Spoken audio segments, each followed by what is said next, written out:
our wonderful patrons. Thank you for all of your support. I'm David. I'm Jordan. This episode, we are talking about the first 2 volumes of Getter Robo Go, and we are joined by our guest, Zander Canon. Zander, thank you so much for coming back. You are a ton of fun on Monster Tamer Girls, and I am very glad that what we read with you this time was a lot better than Monster Tamer Girls. Thanks for having me, you guys. It's been, obviously, Monster Tamer Girls was like a highlight, but you're right, this one's even better. I mean, it's hard to top Monster Tamer Girls, but I actually agree. I think this edges it out a little bit. Yeah. So, Zander, for people who may not have listened to that first episode, can you tell the audience a little bit about yourself? My name is Zander Canon. I've been a comic book artist for, it'll be 32 years this spring. Whoa. So, yeah, and I've worked on comics for every comic book company. I worked on, most people know me from working on Top 10, which I did with Alan Moore and Gene Ha, and also on Kaijumax, which is my latest work, and that is a series from Oni Press about a prison for giant monsters in which they form gangs and deal drugs and kill each other sometimes. So, Zander, as one naturally wants to know, if you were a kaiju, what do you think you'd be sent to Kaijumax for? First of all, I could just be going about my business and they'd get me for stomping. Stomping while kaiju? Yeah, general stomping. Jeez, man. I think I would also be eating nuclear waste and stuff. Just that kind of stuff. Yeah. I would definitely be into that stuff. So cleaning up the environment, doing an objectively good thing. Oh, absolutely. I mean, we live in a society, bottom text, right? Yeah. Yeah, exactly. Yeah, I would probably eat the nuclear waste and then I'd poop out something that was 10 times worse. So, I don't know. They're probably right. You just poop explosions, yeah. I'm just writing a note that says Kaiju breakdancing ? And I'm sure I'll find that sticky note in 3 weeks and wonder what the fuck what I was trying to say what that was. Yeah. I will probably write a sticky note that says Kaiju breakdancing ! Oh, there we go.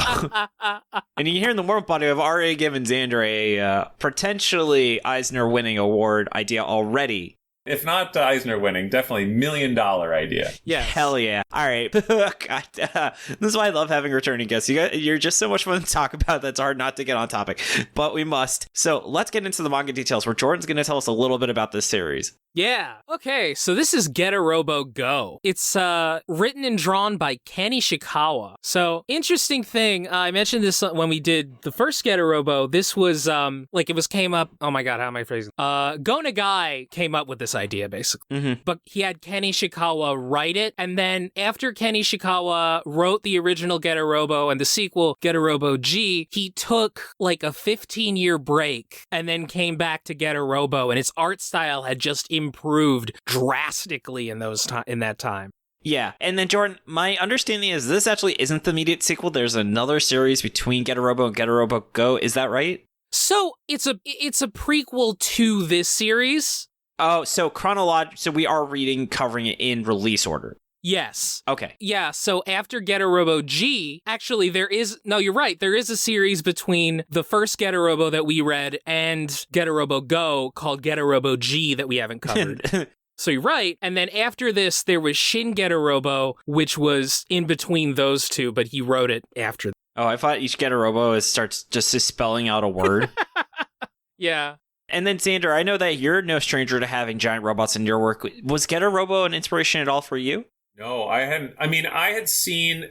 Imagine if we just cut it like that. That's just that. No further follow-up. No, bye. No, nope, that's it. It's I look at some of the various designs and I'm like, oh yeah, that had kind of permeated into things, or people had copied it and I'd kind of gotten that. But at a certain point, you're I've looked at all the Japanese robots I'm going to look at. It would have been nice to have made a specific, background, character like that. But again, it's you look at enough Gundams and you're kind of I'm done here. My work is done. Well, fun fact, Zander, Getter Robo is the first series to have robots that combine. Oh. Yeah. Literally a toy executive was wait, here's how we can sell multiple toys. Literally. And he was very right. Yeah. And the combining mechanism was inspired by a car crash the artist saw. Oh, God. They were literally because no robots had ever combined before. So how are we going to make these 3 robots combine together? And then they were just hanging out one day and saw a fender bender between 3 cars. And what if they just crash into each other. Yeah. And then, Jordan, can you finish telling us about this series? So this ran from February 11th, 1991 to January 27th, 1992. 28 chapters, 7 volumes. But it's a mini-series, you know? Trust me, this series was not canceled for not being popular. I don't know if I consider 7 volumes a mini-series. Yeah, that's fair. Yeah, I keep looking at this and it's like, man, this is a run that any American cartoonist would be thrilled to have, you know? This would be like a career-making move. You know what? It's funny because like I say 28 chapters, but I have to remind myself these chapters, each one is like the equivalent of 10 chapters. Yeah. Like in terms of length for a normal manga. Well, I think they just combined a bunch into the volume. But how did they combine? They crashed into each other. And we're going to crash into our plot summary. So, yeah. Much like Getter Robo, it comes in 3 parts that form together. Yes. Beautiful. Nice work, David, right? Wonderful, David. Go Ichimonji is an extremely athletic kid who nevertheless intentionally underperforms at track and field tryouts, but he can't fool Hayato from the original Getter Robo series and his samurai friend Sho, who want to recruit him to pilot the new big robot. That night, he's attacked by a big Frankenstein cyborg zombie and manages to defeat it before being rescued by Hayato and Getter from a giant metal beast. The metal beasts are under control by the evil Dr. Rando, or maybe Lando, depending on your translation. Popcorn Jordan. Go wakes up on a helicopter in the middle of a military assault on an evil cyborg zombie hospital. Whoa. I love that. Just an aside, I love that they're fighting cyborg zombies. Yeah. That's fantastic. Go and Sho managed to commandeer a metal beast before, again, being saved by Getter. Go watches Getter destroy a metal beast and thinks it's the coolest thing ever, which he's right about. Back at the base, Go and Sho train to pilot Getter, but the third pilot is deeply traumatized and is quickly swapped for Guy, a mechanic who loves and believes in Getter Robo. Professor Rando issues a declaration that he's got the best army in history. He's going to conquer the world when Sho notices that her dead brother is in the video. Hayato explains to Go how he used to work with Rando at a research facility, but turned on him when he found out that Rando was going to turn everybody into robot zombies because it turns out really loves doing that. In fact, it looks like he did that exact thing to Sho's brother. Popcorn David.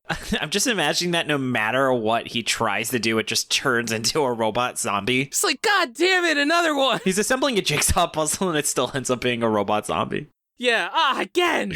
All right, Rando drops multiple megaton bombs across Japan, threatening to blow them up if Japan doesn't surrender and give up Getter. Go, Sho, and Guy pretend to betray the country by stealing Getter and going to Alaska to help America fight Rando. When they arrive, they find that there aren't many survivors, but manage to save a few natives and soldiers. They try and call Hayato to pick them up, while Getter protects them from metal beasts. Low on energy and with Sho badly injured, Go prepares to self-destruct Getter when suddenly an American Transformer appears and saves them. The robot, the Stilva, is piloted by John Rembert and Schwartz, who also is extremely racist towards Japanese people. Huge racist. Not just Japanese people, but, you know, yeah, that's not in this volume, I'm just saying. Well, he ranks them. Yeah, I read a little ahead and he ranks the races, which is really cool.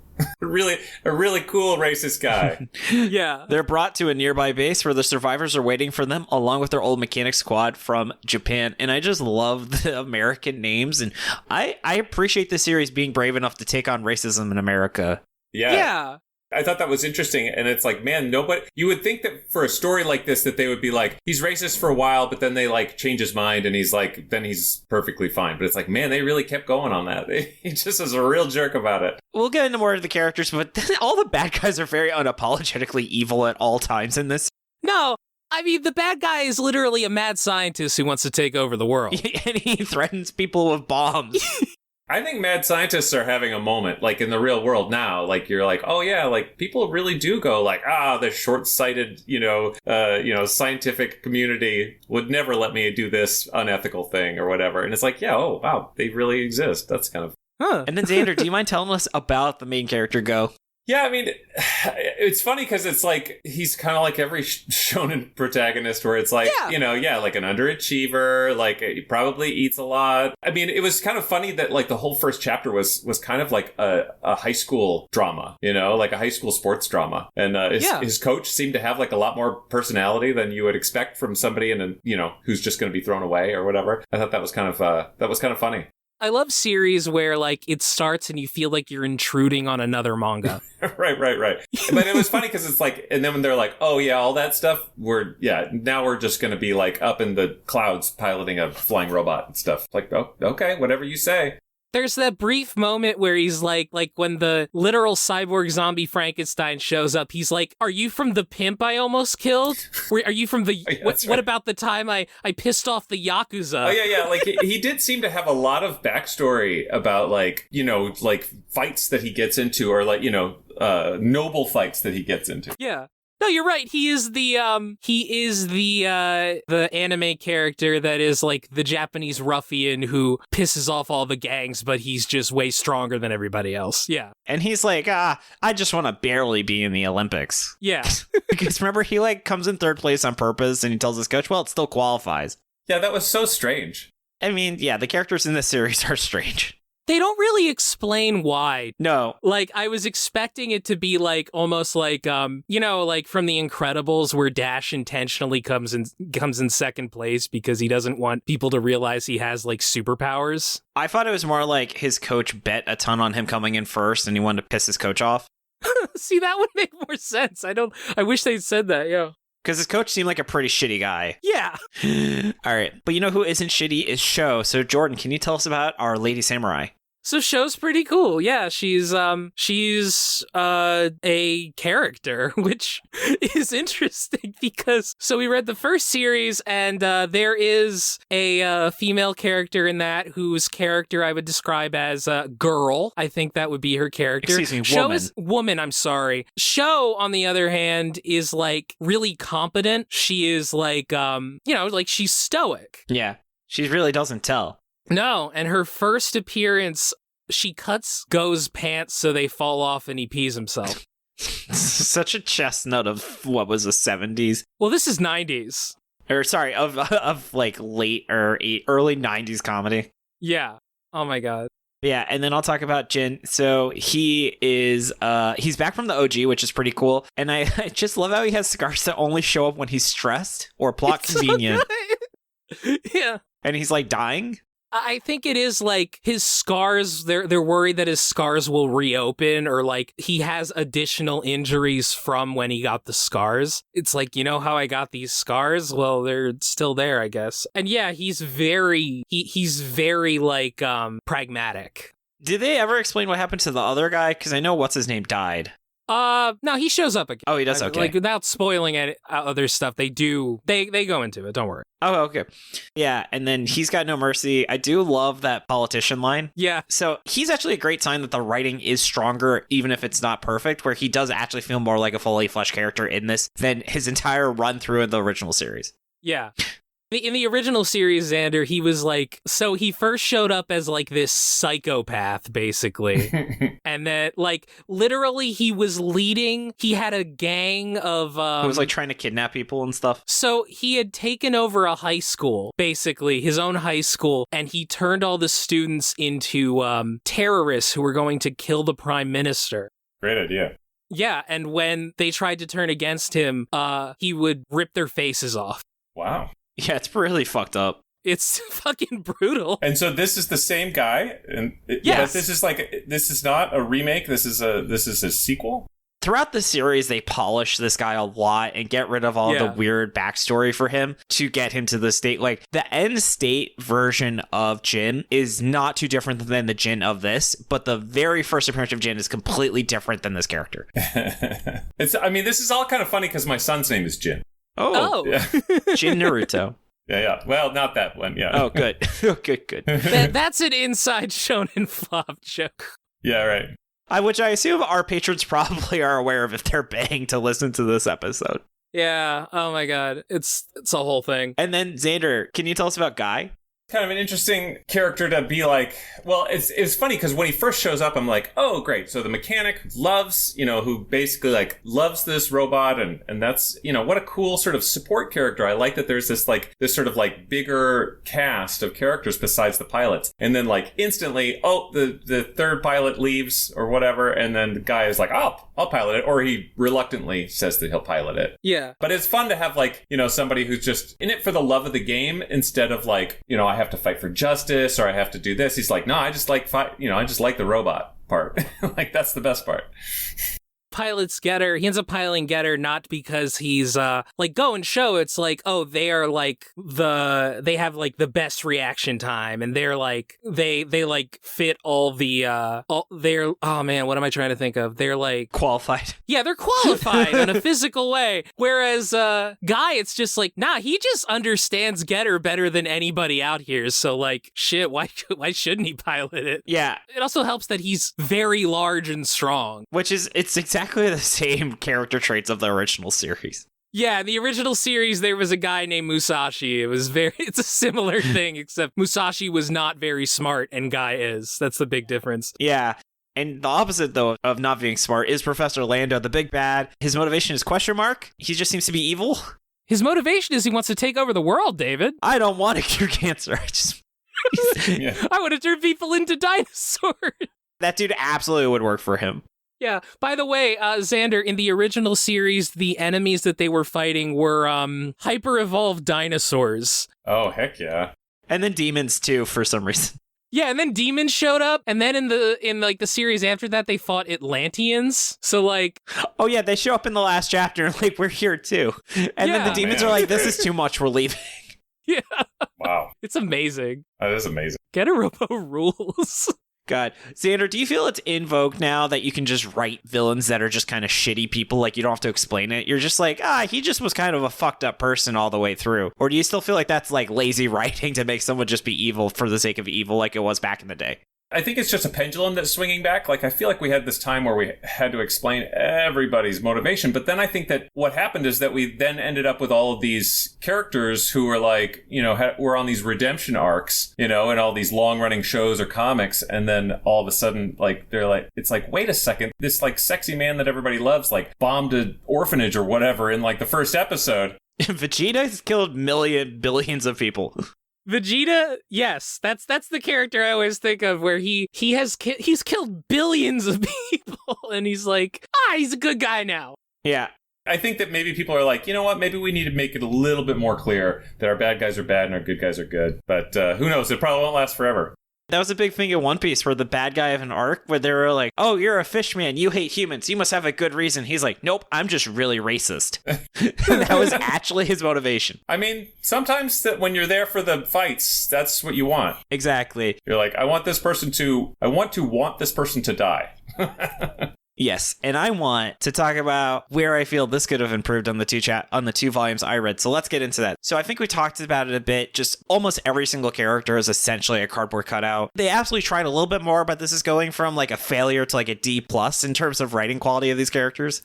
Yeah, I mean, it's very clear that like these characters exist to push the plot forward, and there's not really much more depth there. Mm-hmm.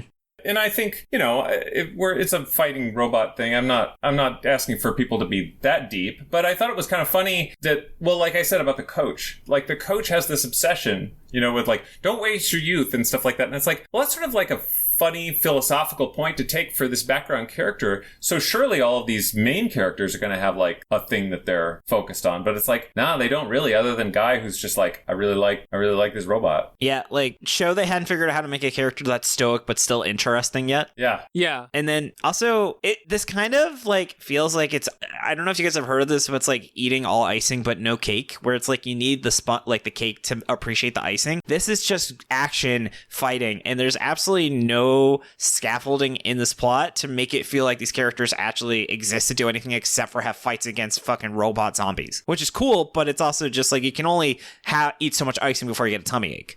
I mean, this is coming from an art perspective. I mean, the art's gorgeous, but it's also like when they get the opportunity to have like a splash page and it's like a big shot of, of the robot or an enemy or whatever. I feel like it's just sort of like, he'll be just sort of like emerging from flames or clouds and stuff like that. But there isn't really ever a sense of like, oh, he's standing on the ground and we're seeing the scale of how this how, like, there isn't really like the context to sort of see like how tall is this robot, or how does this robot sort of interact with the world, or any of that stuff. It really there was never really sort of like a sense for how that robot exists in context. And same thing, like, how does this action exist in the context of the world? I mean, I think that there's some kind of interesting sort of plot threads to be like, oh, they fled Japan to sort of make it seem like that they were stealing the robot so that the bad guys wouldn't get it. And, like, oh, there's some dishonor that comes with that, but it's practical and all that stuff. But yeah, I felt like there was a lot of lack of context, I guess. Yeah, if you think too much about, and I was like intentional, I can't think too hard about the plot of the series, or it's instantly going to fall apart. The plot in this series gets convoluted. It's kind of hard to follow sometimes. Like, well, you did say in the original they fought dinosaur people, and then literal demons show up, and then the Atlanteans show up in like the last half of the last chapter. Yeah. Oh, wait till time travel shows up, David. Oh, God. And then I think there's clones and shit, too. Awesome. Yeah, there's some crazy shit that happens. Oh, man. Yeah, we haven't even gotten into the cosmic horror. Yeah, and then Zander, do you feel like there's any issues you have with the series we haven't brought up yet? It's gorgeous. It's the arts. I mean, I think that the visual storytelling in the fights is maybe a little vague. Yeah. I'm just like, I'll kind of be like, what's happening here? I don't know. Like, it's probably pretty simple. It's probably what I'm guessing is happening, but I don't feel like it's particularly like vivid, like, oh, this monster, this robot punched this monster and they, in this order kind of thing. It's one of those things where sometimes I have to look at a page a little bit to figure out exactly what's happening. Yeah. Yeah. And then I also want to say that it's like, they also take an awful long time to actually get to the robot fighting in this. Like, I think like the first like 50 or 60 pages, you don't really actually have any fighting. And it's like the entire first part, like, when is the robot showing up? And I know they did like a cold open with it, so which they learned from the first one, but I'm still like, this is supposed to be about robots fighting, and I haven't actually seen any robot fighting yet. You get teased a few times. You get some fights pretty early on, but it's Go versus the literal Frankenstein monster who shows up with machine guns. God, the series is so ridiculous. Yeah, it's awesome. All right, it is awesome. And so how about that on that note? Let's get into what it does well. Yeah. So Zander, what's something that stood out to you, something you really enjoyed while you're reading this?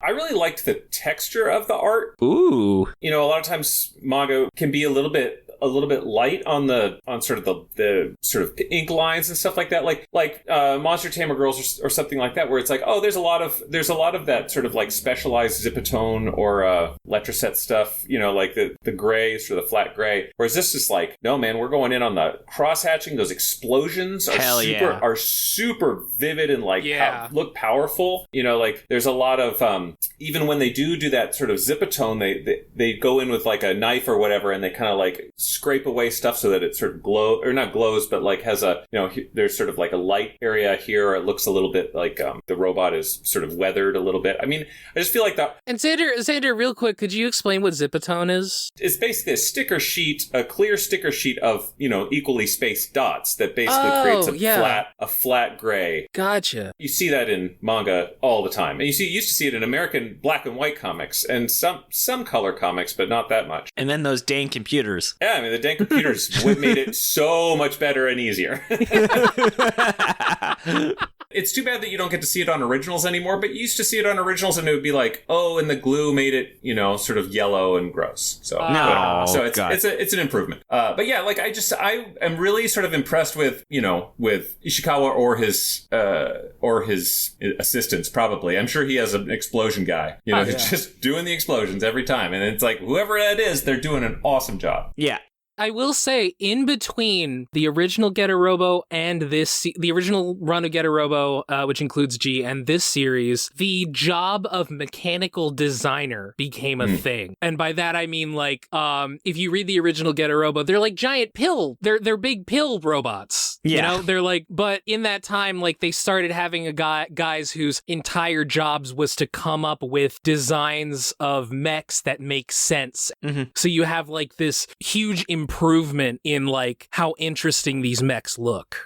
You can't overstate how cool these robots look, especially versus the original series. And the bad guys look cool too. Like they actually have different unique designs. They do turn into kind of generic giant monsters when they have to fight Getter and there's too many on screen. You kind of lose frame rate. But it's still cool. Like the art is fantastic. Yeah. Yeah, and I think that it's cool to see how, like, oh, okay, I mean, even just in the broadest sense, it's like, okay, this team has sort of like, they're based around spheres, and, you know, everything is sort of like bulbous, and this one is sort of like monster-like and has like more like claws, and this one is more like these sort of diamond shapes. Like, there's a lot of really cool design work that's happening before the illustration even starts. I will say also, like, one of the things I really like about Ishikawa's art is like the expressiveness that he gets with the faces, like, because it goes back and forth between being like cool and stoic and being really exaggerated and goofy. Yeah, super kooky. Like, it's funny because it's like when they have these moments of where the people are talking to each other, you're like, is this a serious comic or is this like a sort of goof, just a goof, you know? Like, yeah.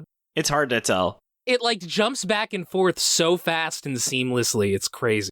Mm-hmm. And also, speaking of jumping around, I do appreciate the series feels a bit more global now, like America coming into play. They talk about Europe, and they even were like the bad guy stretched himself too thin because he's on too many different battlefronts. And that was actually an interesting degree of the writing I wasn't expecting. So you can even see in the second volume, the writing actually improves quite a bit more than compared to the first in terms of it. Like that politician line is probably one of the best pieces of dialogue in this entire section, or in what we read. You mean the one where, like, he runs in to talk to Hayato, and he's like, yeah, Hayato, you gotta do this thing, they're trying to take Getter, and he's like, go, right now I'm a politician. And he's like, then do what politicians do. Yeah. And then he shoots a gun in the air. And that says everything, because it's still Getter Robo. Yeah. Also, I will say, like, while, yes, the characters are kind of paper thin, it kind of works okay because this series is much more a military drama. It's got, like, a ton of moving parts. It's more about like this overarching battle, or like this actual, like, these series of battles, this war that's happened, and like the action that's going on. It's interesting when you have a story like that where you can only check in with people for a little bit, because it's like, you know, because they're all kind of being like shuttled from place to fight, and you can only get a little bit of character from them every now and then. Yeah, and I will also say, like, I do actually, like, while, like, yeah, Go, it's like, he's not, like, that complicated or like, different, interesting, I guess. They do show, like, relationships kind of build between the pilots that I think is interesting, you know? It is great that while Sho isn't much of a character, at least she's not, like, an overly sexualized character that exists just to be the token female. Right, there was one line where Go is like, you should stay with me, I'll keep you warm, or whatever. And it's like, that didn't even, it seemed completely out of character. And it also seemed like you're, you know, like usually when somebody's sort of like a heel or a sort of a Lothario or whatever, you establish it right away, first scene, you know. And it's like, I thought that was kind of funny that it's like, it just kind of stuck it in later. Who cares, you know? It felt like a joke because like Sho kind of smirks at him and calls him a dumbass. Yeah, oh yeah. Yeah. But yeah, no, I mean, the action in this series is fucking awesome. Like, it looks so cool. And, like, the stakes are legit. Yeah. Zander, we talk a lot about how, like, one of the things that happens a lot in the failed manga we cover is that, like, the main character will be recruited by this secret society or something, and they'll be like, you know what, man? Like they'll be, like, weirdly nice to him. They'll be like, you know what, man? We could really use you, but it's up to you if you want to join us or not. Which makes it seem like the thing they're dealing with isn't that big of a deal. Right. Whereas here, it's just like, nah, man, we're gonna get you to work with us, and we're also gonna test you. So if you die, it's like you weren't worth using it. Because they're like, this is so dangerous. And Hayato is like, if he dies in this, he wasn't ready. Yeah. He had a couple of lines like that where it's just like, yeah, like basically just sort of saying like, if he dies, he dies. And, you know, that just proves that it's that much more serious than we thought. Yeah. Exactly. Like, all right, well, that's pretty metal, I guess. Yeah. The series is pretty metal, honestly. Yeah. The series also has a lot of places to go. So let's go into where we hope it goes from here, where Jordan will be quiet for about 3 to 5 minutes. Yeah. Because he's already read it. Because I know this. I've read this. This is the third time I've read this. So Zander, what do you think? What would you say if you were to guide this series for its remaining 5 volumes? What's like a big thing that you would hope it does? I really kind of like that it immediately sort of like gets things off kilter, where it's like, oh, okay, so the setup that they have, they don't really have like an HQ that they can communicate with very well, and like all these things, like all of a sudden all the things that were kind of set into place to make things easier are gone, and all of a sudden it's like, I mean, it's kind of like Voyager, like Star Trek Voyager, where they're off in the in the hinterlands or whatever, they don't know what's going on, and I think that's kind of fun. It would be fun to keep that aspect aspect of it and sort of, have them continue to sort of fight, like have a reason that they can't return to base and kind of fight and like have to, I don't know, scavenge their equipment or, resources and stuff. I think that would be fun. I think this series is really fun because I feel like it tips its toe in like a post-apocalyptic feel sometimes, and I honestly feel that was the direction to make this just feel like a really unique take. And it makes me wonder if there is like a post-apocalyptic mecha series that can scratch that itch, because this is a cast of characters that everyone is scrappy that pilots it, but we don't see them forced to be scrappy enough for my take. I agree. That would be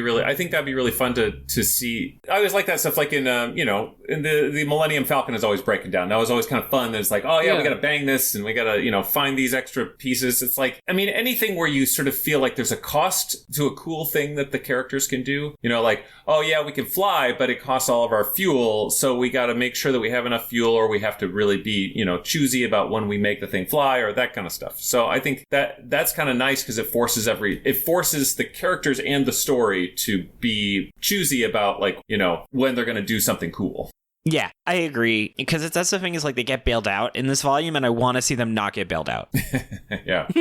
Yeah. And see what happens. Because we saw what happens in the original when that happens. I mean, I would hope that there would be a lot of stuff at the bad guy's lair too. Because I mean, I like a bad guy's lair. Like that's always gonna be good. Yeah. We're not coming back from this, guys. Yeah. Break the tea glass. So, though, Zander, do you feel that the bad guys should have had more depth to them, or are you fine with it being a Saturday morning cartoon where it's like Dr. Evil? I like that the one guy is just like, I'm an evil mad scientist. And I was like, great, that's all I need to know. Yeah. But then the second guy is like, he's just kind of waiting there. Like I don't know. And it's like his skills or his abilities are unknown at this time. And I'm like, yeah, that's stuff. Like when it's like, oh, there's some intrigue, but just enough. Like it doesn't have to be a lot. Like there doesn't have to be anything weird. Just like, oh yeah, this guy, has his own motivations. It's like, man, I think that's like chef's kiss of like a villain for this kind of story, for where it's like we don't need a whole backstory on what everybody's motivations are when it's mainly metal against flesh smashing things.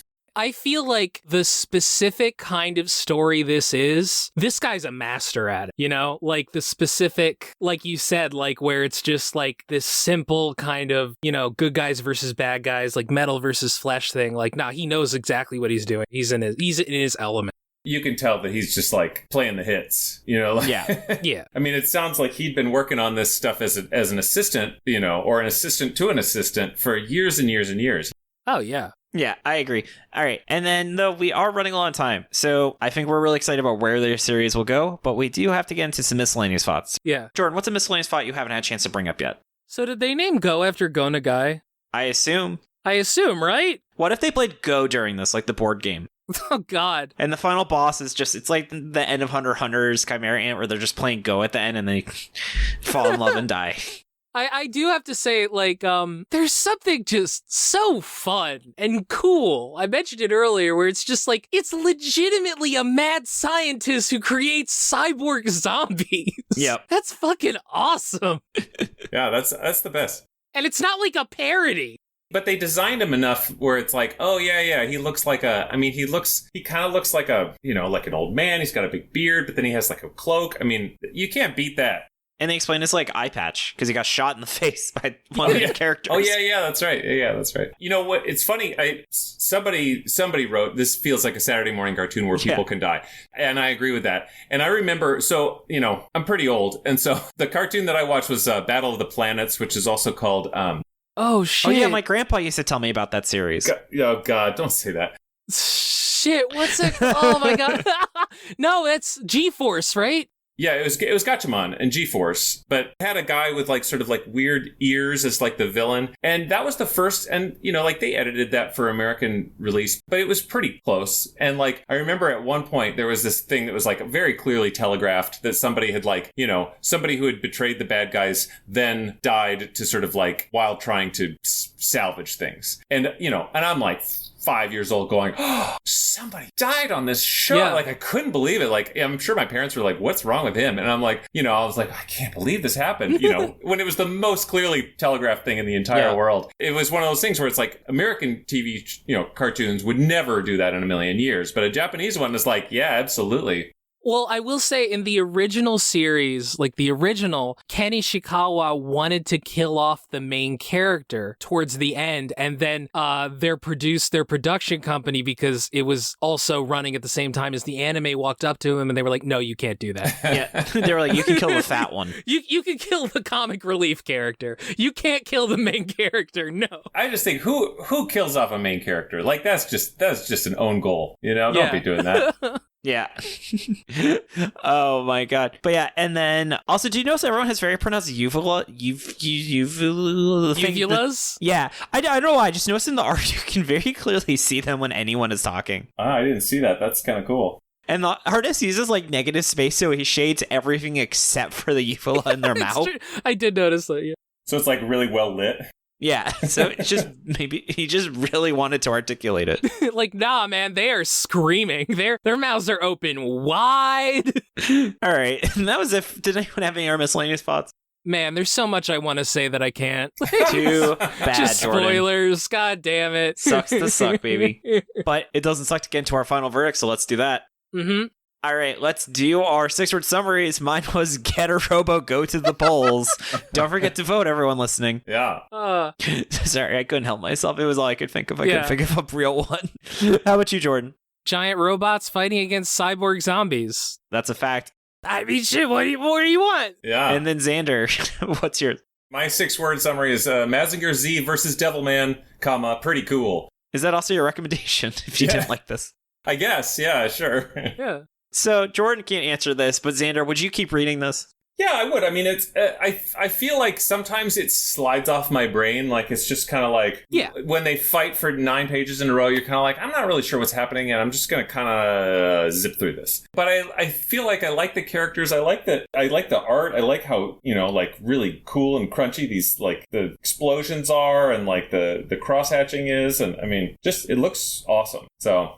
This is such a great series. I think, I don't know if I'll finish reading it right now because I did read a ton of it in a row, but I enjoyed it, and I think, like, I would read this weekly. Yeah, and David, I think I mentioned this to you last time. The main reason I had you read the first series was so that you would appreciate this series. Oh, I definitely do appreciate it for now that I've read the whole thing. Hell yeah. All right. And I probably will keep reading this fully again. There you go. I love reading this series. Oh, man. And I appreciate all of you. And Zander, thank you so much for joining us on this bonus episode. Thank you so much, man. Where can people get more of your awesome work in their life?